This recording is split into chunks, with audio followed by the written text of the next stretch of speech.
Top news for today, December 21, 2020. The suspect in the killing of an unarmed woman and her son in Tarlac surrenders. Local products and delicacies are being promoted this holiday season. Face-to-face classes will resume in Zamboanga City. And let us take a look at a Christmas tree that is fit for book lovers.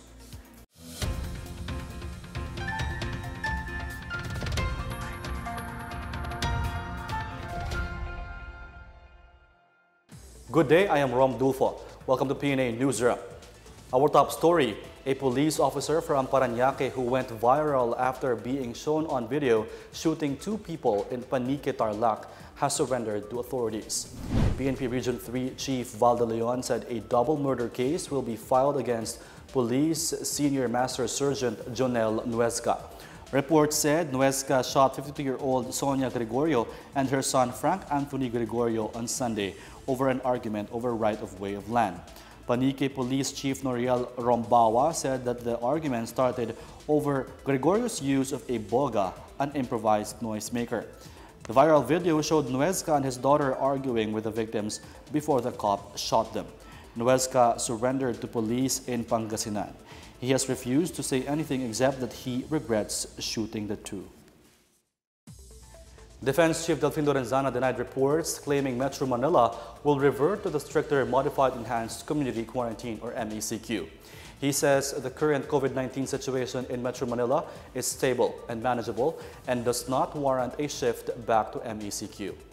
However, Lorenzana said the public must still adhere to the minimum health protocols such as wearing a face mask and face shield in public, washing hands, and practicing safe physical distancing to prevent the spread of the virus. For his part, Interior Secretary Eduardo Año described such rumors of Metro Manila reverting to MECQ as fake news.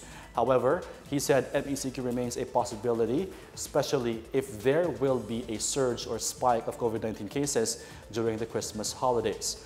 President Duterte earlier retained Metro Manila under GCQ from December 1 to 31. Shopping local for the holidays has been made easier as the Department of Trade and Industry launched its campaign featuring food and non-food products, specifically from the Mimaropa region. The campaign called Pasa Love showcases Mimaropa's local products as well as the region's vibrant culture, tourism, and tradition. Among these products are Santa candle holder, macrame decors, woven ramen cloth, woven bamboo baskets, and rattan bike decor.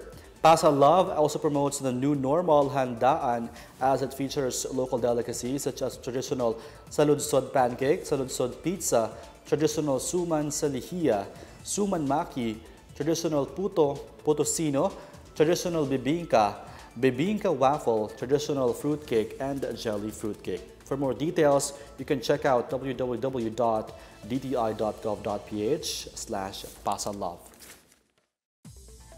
The Department of Agriculture expressed its support for the establishment of a levy trust fund for coconut farmers. Under the proposed Coconut Farmers and Industry Trust Fund Act, or House Bill number 8136, the trust fund will be managed by a board that will craft plans on how to utilize the tax collected from the farmers. Both the House and the Senate version mandates the disbursement of 5 billion pesos from the trust fund for the planting of hybrid coconut seedlings, training of coconut farmers, scholarship programs for farmers and their children, health and medical programs, and crop insurance, among others. Agriculture Secretary William Dar said this measure will greatly help rehabilitate and modernize the country's coconut industry. 40 national road sections in Luzon and Visayas were rendered impassable due to Tropical Depression VICKY. The Department of Public Works and Highways, or DPWH, says it has so far cleared 9 road sections and is now clearing the remaining 14. As of 6 a.m. today, 2 sections in Ifugao Province are still being cleared. These are Kiangan, Tinok, Bugyas Road, and the Banawe, Mayoyao. Lista Isabela Boundary Road in Barangay Mongol, Mayoyao, due to soil collapse and landslide. In Region 2, affected sections are Cagayan Apayao Road, Itawis Bridge, Cagayan Valley Road, Divisoria Bridge, Namabalan Sur, Tuguegarao City, Cabagan, Santa Maria Overflow Bridge, Cabagan, Santa Maria, and the San Pedro Overflow Bridge. In Region 3, the affected roads are the Nueva Ecija Aurora Road Camati section and the Baler Casiguran Road. In Region 5, or the Bicol region, the Catanduanes Circumferential Road, Baras Gigmoto Viga Road, Panganiban Sabloyon Road remains impassable. The DPWH says Tropical Depression Vicky's partial cost of infrastructure damage has reached 110.4 million pesos. This Christmas season, the Department of Trade and Industry reminds everyone to be aware of the 12 types of scam activities. Here's our report. The Department of Trade and Industry intensifies its campaign against scammers, especially this Christmas season. First on the list is the fake charities that ask donations during the holidays. Second is the raffle scams. The DTI said it is important to know first if the holiday raffle is true before sharing your personal information. Third is the unregistered Christmas sale. Ask first if the establishment has DTI permit to know if they are registered or not. Fourth is the online gadget giveaways. Always verify if the promo is legitimate. Fifth is the fake or malicious online shopping website. You can identify it if the page have many advertisements. Consumers usually get fake products or items from these sites. Sixth is the seasonal travel scams. These scams are usually posted on social media. Seventh is the holiday decors that gone wrong. These decors lack the import clearance and did not undergo checking. Eighth is the holiday smishing, wherein scammers find their way to text your number saying you won in a raffle. Ninth is the networking or pyramiding scams, which is rampant not only during Christmas. 10th is the cyber thief, where they can find ways to access and withdraw your money in the bank. The DTI reminds consumers to be more cautious when giving personal information, especially bank account numbers. 11th is the bogus gift certificates, as you may find individuals selling these at a lower price. And lastly is the ATM skimming. DTI says this fraud is the worst since it gives access to scammers on the personal information or bank account numbers of their victim. For the PNA Newsroom, I'm Bench Bondo. Still to come, contact tracers in Cebu can now receive their salaries, and Zamboanga City will resume face-to-face classes. More on these when the PNA Newsroom continues.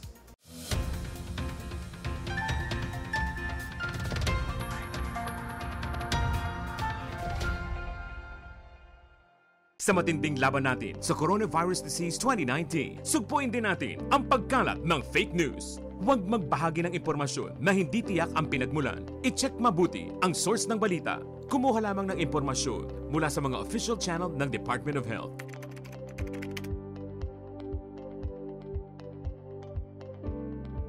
Huwag magpadala sa maling balita, basta't sama-sama at laging handa. Kaya natin to. Isang paalala mula sa DOH, PCOO, KBP at ng himpilang ito. Pangalagaan ng sarili laban sa Coronavirus Disease 2019. Hanggat maaari, umiwas sa mataong lugar. Iwasang hawakan ang ilong at bibig, maging malinis sa katawan at ugaliin ang wastong paghuhugas ng kamay. Takpan ang ilong at bibig kung uubo o babahing. Umiwas sa mga taong nagpapakita ng sintomas ng coronavirus disease gaya ng lagnat, ubo at sipon. Magsuot ng face mask kung kinakailangan. Basta't sama-sama at laging handa. Kaya natin to. Isang paalala mula sa DOH, PCOO, KBP at ng himpilang ito.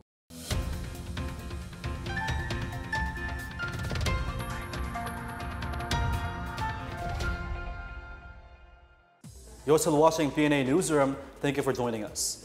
Zamboanga City is set to buy some 200 million pesos worth of COVID-19 vaccines next year. Meanwhile, disaster officials in northern Samar asked the government to give hazard pay to COVID-19 responders and volunteers. More on this from Marita Muahe. Zamboanga City has allocated some 200 million pesos in its budget for next year to buy COVID-19 vaccines. The City Health Office of Zamboanga said frontliners and the vulnerable population, including senior citizens, will be prioritized for vaccines. The CHO clarified that the vaccination will not be compulsory. The local government will also allocate funds to employ at least 780 contact tracers. Meanwhile, the city government of Cebu has started releasing the salaries of its COVID-19 contact tracers covering August, September, and October.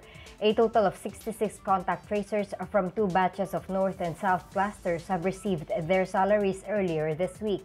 Another 2 clusters are yet to receive their salaries. Cebu City had a total of 204 contact tracers from July to August.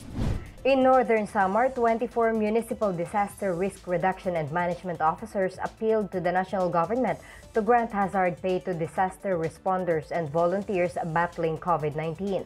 In an open letter addressed to the National Disaster Risk Reduction and Management Council and the Office of Civil Defense, they cited they get no hazard pay or other compensatory benefit despite its role as cannon fodder to all types of hazards. For its COVID-19 response, most of them have assumed the role of incident commanders in their respective areas, but without active hazard duty pay and special risk allowance. However, they said they have no intentions to compete with health workers in terms of the efforts and sacrifices they put into their respective jobs, as well as the funds that are afforded to them by the national government. They also expressed their support for the establishment of the Department of Disaster Resilience. For the PNA Newsroom, I'm Marita Muaje. In our foreign news, Malaysia is expected to sign a deal on Monday to purchase the COVID-19 vaccine from British-Swedish pharmaceutical company ASTRAZENECA. Malaysian Health Minister Adham Baba said the country reached an agreement with ASTRAZENECA for the purchase of vaccines. The vaccines will be brought to the country in February next year and will be enough to vaccinate 20% of Malaysians. Last month, Malaysia announced that it had reached an agreement with Pfizer to purchase enough doses to vaccinate its 6.4 million citizens. Prime Minister Muhyiddin Yassin said that the government is planning to buy more COVID-19 vaccines to immunize as many as 70% of the population. The Southeast Asian country has reported nearly 92,000 COVID-19 cases, with 433 deaths so far. The Education Department in Zamboanga City is willing to join the national government's face-to-face pilot program. Dr. Rosalio Conturno Jr. of the DepEd City Schools Division said an elementary and a secondary school might be chosen in the barangay with 0 COVID-19 cases to join the program. The national government is expected to hold the face-to-face dry run from January 11 to 23 next year. 20 learners under one section will meet once a week for a maximum of 3 hours to focus on 5 learning areas. Conturno, meantime, said the modular teaching system will continue since the number of students is limited in the face-to-face classes. Labor Secretary Silvestre Bello III praised overseas Filipino workers for their sacrifices and heroism in the face of the global COVID-19 pandemic. In his message on the observance of International Migrants Day last Friday, Bello also paid tribute to OFWs who had died while serving in foreign soil despite the health crisis. He also commended migrant Filipinos who were given recognition in various parts of the world for their outstanding and exemplary performance at work and service. Bello cited reports indicating that COVID-19 cases among OFWs continue to be recorded daily. The Middle East recorded the highest number with over 6,700 cases and 520 deaths. The labor chief also said the Philippine overseas labor offices are closely monitoring and assisting OFWs in the respective jurisdictions. In business, the hotel sector has chosen to find ways to remain resilient despite the COVID-19 pandemic grounding everything to a halt this 2020. The Hotel Sales and Marketing Association said the health crisis has compelled the sector to remain productive and proactive. Most hotels this year relied on repatriated overseas Filipino workers and returning Filipinos who must undergo quarantine as their new market. The HSMA said strong collaboration with the Tourism Promotions Board, the Department of Tourism, and other stakeholders helped alleviate the negative impact of the crisis and allowed the sector to stimulate the market and prepare for 2021. The HSMA honored several industry figures in a new resiliency category in this year's Virtus Awards, the Philippines' most prestigious annual event for hotel sales and marketing professionals.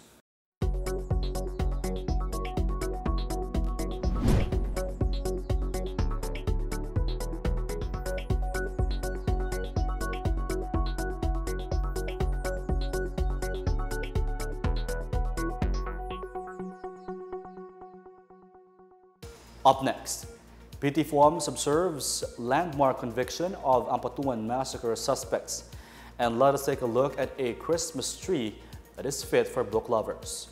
The PNA Newsroom returns after these reminders.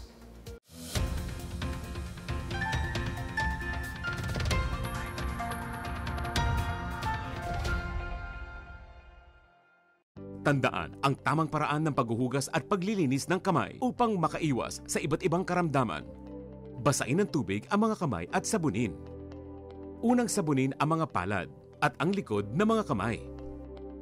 Kuskusin na maigi ang pagitan ng mga daliri at maging ang mga kuko. Isunod ang pagitan ng mga hinlalaki at kuskusin ng paikot ang mga dulo ng mga daliri sa magkabilang palad. Banlawang mabuti ang mga kamay sa malinis na tubig at patuyuin ang mga kamay gamit ang single-use towel o air dryer. Basta't sama-sama at laging handa, kaya natin to!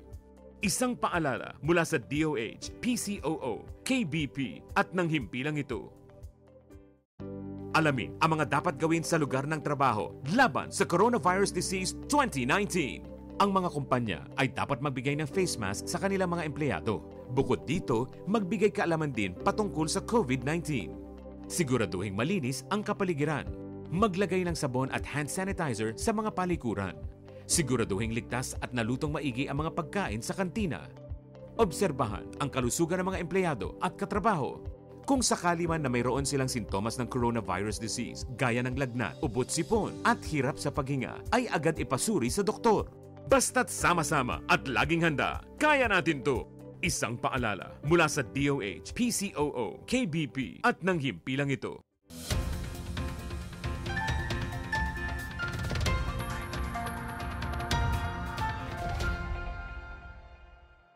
The Presidential Task Force on Media Security commemorated on Saturday the first anniversary of the conviction of the Maguindanao massacre suspects. Presidential Communications Operations Office Secretary Martin Andanar said it took the political will of the Duterte administration to finally convict the suspects. PTFOMS Executive Director Undersecretary Joel C. Eggo said legal experts have acknowledged the decision as a milestone in Philippine judicial history. On December 19, 2019, Quezon City RTC Branch 221 Judge Jocelyn Solis Reyes found 197 accused guilty, including 8 members of the AMPATUAN clan for the gruesome murder of 58 people, including 32 media workers in Maguindanao. The PTFOMS meanwhile called on the UN Educational, Scientific and Cultural Organization or UNESCO to heed the cries for justice of the victims' real families and colleagues. This after UNESCO reversed its July 2020 decision to classify that case as closed despite the guilty verdict due to the lobbying of unscrupulous groups. The task force also vowed to remain steadfast and relentless in its efforts to arrest the remaining suspects. Preparations are underway for Step 2 registration of the Philippine Identification System or PHILSYS. Deputy National Statistician Rosalinda Bautista said the PSA is working on the development of modules for the PHILSYS application version 1 and the pre-registration and registration of client modules. The PSA is also coordinating closely with the local government units for the setup of LGU-based registration centers. Step 2 registration for the national ID system will start on a gradual, small-scale basis by January to April 2021 in 32 provinces. It will ramp up by May to December 2021, covering all provinces. Bautista reiterated the stand of PSA to prioritize heads of low-income families in the initial stage of PHILSYS registration. Step 2 registration may also be held online as the threat of the COVID-19 pandemic continues. The PSA recorded over 9 million households as Step 1 registrants. More than 10,000 timely food packs are strategically warehoused in different areas in the CARAGA region and are ready for distribution for areas affected by Tropical Depression VICKY. The Department of Social Welfare and Development in CARAGA says it has 3 million pesos in standby funds for affected areas. Over 8,600 timely food packs are also available at the DSWD Regional Operations Center. As of Sunday, DSWD 13 reported that VICKY affected over 8,600 families or over 34,000 individuals in 140 barangays in the region. Some 3,500 families remain inside evacuation centers. The city government said no missing or deaths were reported, while 5 houses were damaged. Meanwhile, the police regional office in CARAGA said its forces remain on full alert after the onslaught of VICKY in the area. Government troops scored big against the New People's Army after they drove away more than 30 rebels in Agusan del Sur on Friday. The Army's 3rd Special Forces Battalion engaged the rebels in a 1-hour encounter at Sitio Paradise, Barangay Magsaysay, Prosperidad. IP communities in the area reported that the NPA rebels were planning to conduct extortion activities among residents in the area at the height of the onslaught of Tropical Depression VICKY. A rebel was killed during the gun battle, while various firearms and belongings of the communist group were seized in the incident. In a statement, Battalion Commander Lieutenant Colonel Joey Baybayan said the NPA rebels have no safe place in Agusan del Sur and the rest of the CARAGA region. In Agusan del Norte, 30 former NPA rebels were the ones who scored big as they received 10,000 pesos each and food packs from the Department of Social Welfare and Development on Saturday. The former rebels also received hygiene kits, sleeping kits, and food bags. The former rebels, who are presently seeking temporary refuge at the halfway house in the 23rd Infantry Battalion's headquarters in Alubihid, Buena Vista. They were given financial aid while the government is processing their benefits under the Enhanced Comprehensive Local Integration Program. Filipino bookworms are getting into the holiday season by incorporating their love of reading into their Christmas decor. The latest social media trend features book trees or books piled on top of each other to form the shape of a tree. Souljoy Carriazo showed to the Philippine News Agency her book tree decorated with Christmas balls and poinsettias. The teacher said she made a bookworm-themed Christmas tree to showcase her collection. Pampanga-based Diane Laurice Manalo used at least 30 books to build her tree, most of which were donations or prizes she won from contests. Meanwhile, J Tech, a sales rep, said he has been stacking books on top of each other since 2014. His first book tree consisted of roughly 50 books, which were decorated with lights and candy canes. You can make your own book tree using your favorite books and any available Christmas decor.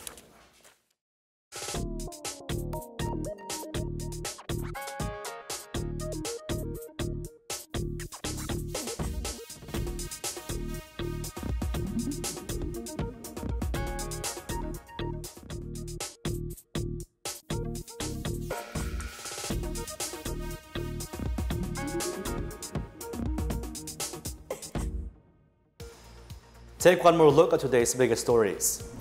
The suspect in the killing of an unarmed woman and her son in Tarlac surrenders. Local products and delicacies are being promoted this holiday season. Face-to-face classes will resume in Zamboanga City. And let us take a look at a Christmas tree that is fit for book lovers. Thank you for watching another episode of the PNA Newsroom. To check more news content, check our webpage or head on to the Philippine News Agency's Facebook and Twitter accounts. For more stories about the government and how it serves Filipinos, look for these hashtags on all our social media platforms and websites. We are shown on PCOO and its attached agencies. Also watch us on television on PTV4 and IBC 13. It's 4 days to go before Christmas, and that's the biggest stories that you need to know from the PNA Newsroom. We tell stories that inspire change. I am Rom Dulfo. Have a good day.